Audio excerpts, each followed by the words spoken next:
भिरिया सिटी भरिसां ॻोठ हारून कल्होड़ो जे रहवासियुनि अमीर मोहम्मद कल्होड़ो, मुहिब अली, ज़मीर कल्होड़ो ऐं ॿियनि भिरिया सिटी पुलिस ऐं हादिसो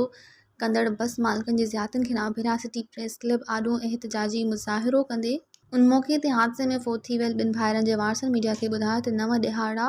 अॻु बि सॻा भाइर मुर्तज़ा कल्होड़ो ऐं ज़ाहिद कल्होड़ो क़ौमी शाहराह ते तेज़ रफ़्तार मुसाफ़िर बस ऐं लोडर रिक्शा में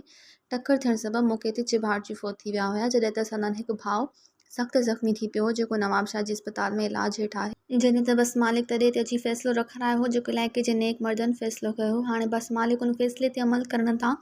फिरी विया आहिनि ऐं भिरिया सिटी पुलिस पैसा वठी बस छॾे रही आहे,